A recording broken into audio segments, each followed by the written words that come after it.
This is Fantasy Football Picks and Bets Week 8 props, injury report, and updated rankings presented by PrizePicks. Use code MMN at PrizePicks.com right now or hit the link down in the description.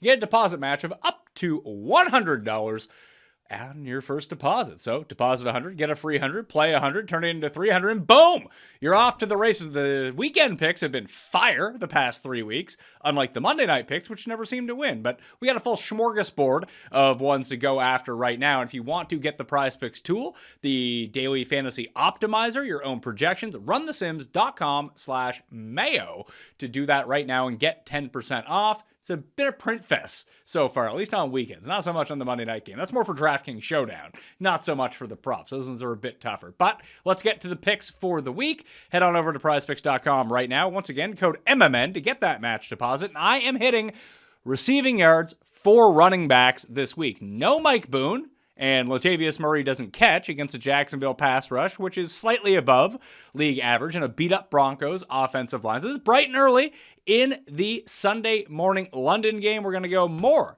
than 10.5 receiving yards for Melvin Gordon. Then one of my favorite plays of the week, and if this blows up in my face, it blows up in my face, but I love this Donta Foreman more than 11.5 projected receiving yards. And boom, there's the play for the week. We're going to go 200 to pay 600. You know what? I love this one. Let's go 250 to pay 750 on this one for the week. Throw that one in. And there's a couple more that I like on the board, but those two are my absolute favorite.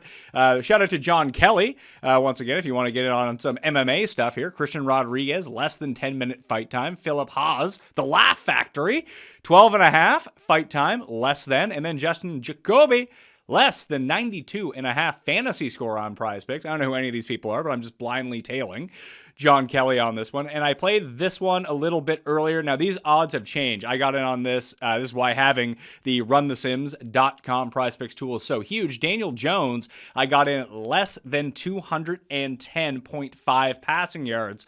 That's when everything dropped. But if you go to PrizePicks right now, let's see, what are those three? I played Melvin Gordon, more than 10.5 receiving yards. Tyreek Hill, more than 85.5 receiving yards. Daniel Jones, less than 210 passing yards. Unfortunately, with the Daniel Jones passing prop right now, that is, let's see, if I spelled Jones correctly, I can probably find it. It's 15 yards shorter at this point because the under was way too high. It doesn't mean he's most definitely going to go less than the 210, but we've already beat the line by 15 yards, and you could have done that too if you had the runthesims.com tool to get everything going. Get to the injury report. You can find everything in the Mayo Media newsletter. There'll be one coming out on Saturday evening. You can subscribe for free down in the description. All the hot links for the week are up there, all the rankings, everything like that. DraftKings picks, the best bets, the Thursday night picks. I mean, you probably don't need those anymore. But the Week 8 spread picks are up there as well. The DraftKings Listeners League for the Pat Mayo Experience, if you click on one of those shows, still has 200 spots in it if you want to go grab one right now. Highly recommend that you do that. But I'll have the cheat sheet is updated in this version of it. The new one will have it as well. Zeke is likely out. James Conner is out. Chuba Hubbard is out. So Blackshear is going to back up Donta Foreman. You know what? If Blackshear ends up playing 80% of the snaps and Foreman barely sees the field, yeah, egg on my face. But right now, I think these props are artificially low for Donta Foreman. And I like him a lot this week. Cam Akers is out for the Rams. DeAndre Swift is likely in. Travis Homer returns from injured reserve. He is likely in with his ribs issue. Darrell Williams is questionable. Again, James Conner is out. Darrell Williams is questionable. If Darrell Williams cannot go, yet Keontae as the backup, but Benjamin would be thrust back into his full-time role. If Darrell Williams is active for this game, you can't like him as much. He's probably not going to play 75 to 80% of the snaps. He's probably going to play like 50 to 60%, which really puts a big, damper on what his fantasy expectations are going to be for the week. J.K. Dobbins is obviously still out at least another 2 weeks, probably more than that. Mike Boone was placed on IR, hence why I like Melvin Gordon so much in the receiving prop market. Don't love Melvin Gordon this week. However, Latavius Murray just doesn't catch the ball. They don't throw to him ever. They were throwing to Mike Boone. He was the primary receiving back for the Broncos last week before he got hurt. I would expect Melvin Gordon to be thrust back into that role. So that's why it's the over on the Melvin Gordon. You can catch all of my rankings. They're down in the description right now with a pod or video. Smash a like and sub to the channel once again while you're here. And you can see, listen, it's the regulars up top. You got Ken Walker at 7, even with the return of Travis Homer. Tony Pollard now in at number 8, expecting Zeke not to play. I'd expect Zeke to be out 2 to 3 weeks. That's what it seems. I still really like Michael Carter this week. I don't think that James Robinson is going to play a huge role for the Jets. Maybe Ty Johnson does, but hey, I like Michael Carter in the spot number 14 in the rankings. Additionally, DeAndre Swift, who is expected to play, in at number 18. I think that we'll see more Damian Harris this week, especially near the goal line, in what I project to be a very low-scoring game. So I have Ramondre at number 22, one spot behind Donta Foreman. Now, if you don't want to do that, you say, Pat, that is ridiculous. I understand that. That's fine. If you want to play Ramondre because he's been carrying your team, completely understand. So I would play Foreman over Stevenson. That's me, but, I'm wrong all the time. Eno in at number 23. Darrell Henderson, he had a bit of a flu, apparently, but it looks like he's going to play. He's number 25 in the rankings. Naheem Hines going to be back. Number 31, Latavius Murray and Melvin Gordon back-to-back. I would still expect Latavius Murray to handle the bulk in the majority, at least the plurality of the carries on the ground over Gordon, but very little to contribute in the receiving game. But the touchdown expectancy for Latavius Murray is just going to be higher in that regard.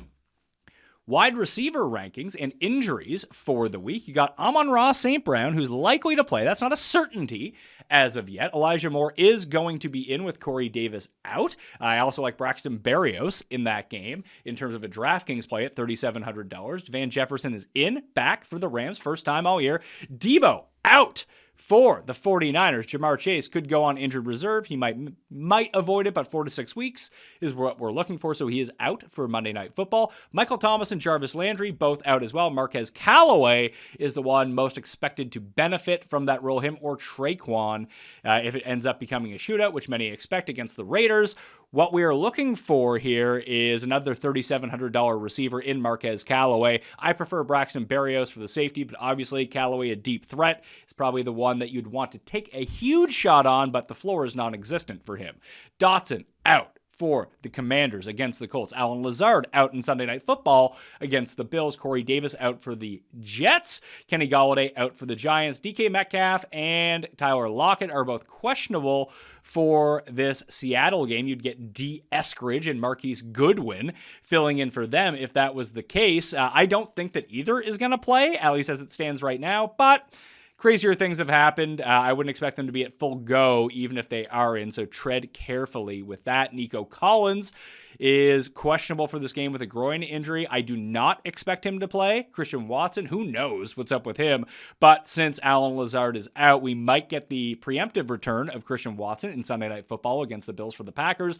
Gage and Bateman. Gage didn't play for the Bucks. Bateman left the game with his foot injury, re-aggravated it. Then you have Kendrick Bourne for the Patriots. No idea whether him or Nelson Aguilar right now are going to play.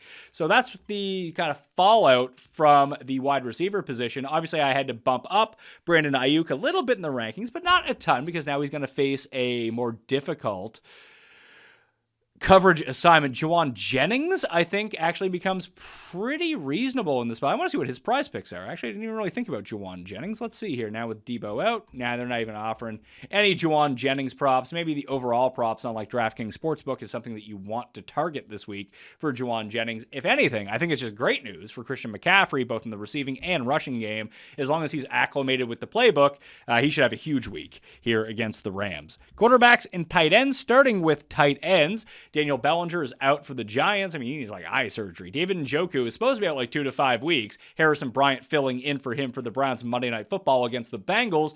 He's saying he wants to play. I don't think he's going to play. That's where we're at. Waller is probably going to play, but may not be 100%.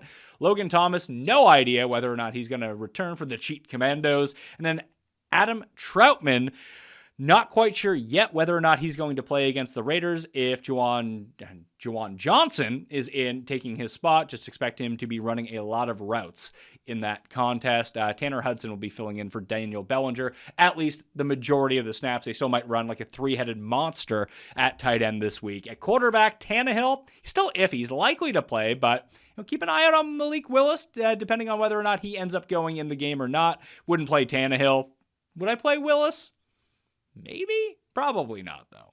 Russell Wilson is in for the Denver Broncos in London against the Jags. Don't love Wilson. I mean, how could you love Wilson? Mr. Unlimited is somewhat limited here. He is not great. And then Matt Ryan is out for the Indianapolis Colts. He's just not going to be active. Nick Foles is going to be backing up Sam Ehlinger. If you want more on Ehlinger and how to construct DraftKings lineups with him, check out the Friday show I did with Tower Tambolini at Toe Tag and Tambo, because we went through the different types of builds that you can use with Ehlinger this week. A $4,000 quarterback on DraftKings is very valuable.